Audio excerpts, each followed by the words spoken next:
मिथिंआव फैयासैना आं दिनै माइनावनि मिथिं बाथौ धोरोमनि आं धोरोमनि लोब्बा थागोन आं धोरोमजोंबो सोमोन्दो थानांगोन नोंसोर दिनै थाना आं बन्द होना आं ओंखारबोबाय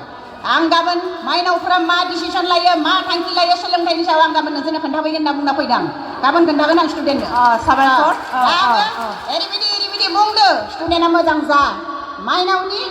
आफादाव आफादगिरिफ्रा बेबायदि माने थांखि दैखांदो बे थांखियाव नोंसोरो गोसो गुदुं जानांगोन आरो सापर्ट खालामनो हागोन ना हाया होनना सोंगोन आं हिन्जावसा गोजा बांसिन दङ हौवासा दङ हौवासाफ्रा मा खालामो मेम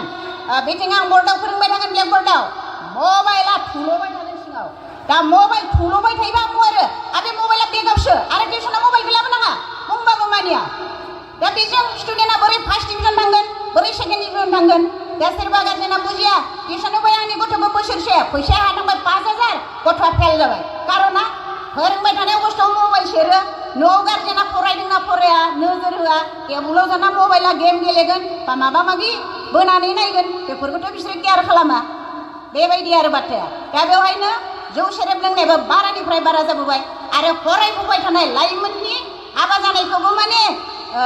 एज जायै समाव माने हाबा जानो नागिरोबा बेफोरखौबो माने माइनाव आफादा बेन खालामनांगौ जेसेखि बियो खारनो साना मोनो जेसेखि बेन खालाम बेफोरबायदियावबो सांग्रां जानांगोन माइनावा माइनाव मुंलाबो जाया दिनै फार्स्ट नाम्बार 1 एजेन्डाया फोरोंथाइनि सायाव ट्रेनिं खालामगोन माइनावखौ लानानैथ' बेवबो आंबो सापर्ट गंफ्रोमबो गामिनिफ्राय सासे माइनावखौ लिंहरनानै बेवहा फोरोंथाइ होनाया ट्रेनिं होनाया मोजां आरो बै माइनावा बिबानखौ लानानै सोलोंनानै गामिनि मंगलबारनि थानसालियाव फोरमायना होनो हानांगोन जे बेबायदि थांखि लादों जे माइनावा जे नोंसोर गामिनि माइनावफोरखौ मोजां खालामनांगोन आं माने बेखौ मोजां मोनदों दिनैसिम माइनावफ्रा खेनाय गसंगाना जिन्स पेन्ट गानना सुइजार गानना गावनि हारिमुखौ नागारना गिदिंबायलायबाय थादों बेफोरखौ नोजोर होनांगोन माइनावा हौवाफ्रा हिन्जावफोरखौल' गाज्रिनोबो जाया हौवाफ्राबो सांग्रां जानांगोन बेबायदि आरो जोंनि माइनावा सासे बर' हौवाखौ हाबा जाखांनायनि उनाव गथ' सासे सानै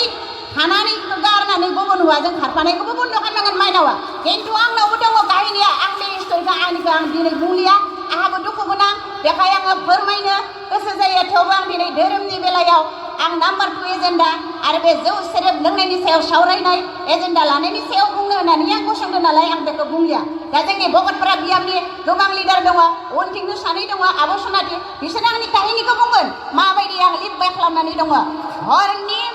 माब्लाबा 6टा जाबोयो 7टा जाबोयो एमइ स्कुल सेन्टाराव भगतपारायाव टिउसन खालामो फुंबिलिनि 6:30 हस्रिगाव स्टुडेन्टखौ मोजां जाथों होनना फोरोङो माने स्टुडेन्टआ मोजां नङा किसुमाना गार्जेना एलेहुवा बेफोरबायदिखौ गार्जेनफोरा माने सिनसियार जानांगौ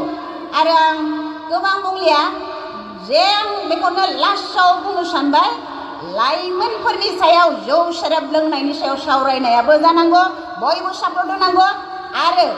डिग्री लेभेलाव फरायनाय BA पास MA पास लाइमोन सिख्लाखौ गुबुन हारिजों हाबा होनायखौ होबथाथारनांगौ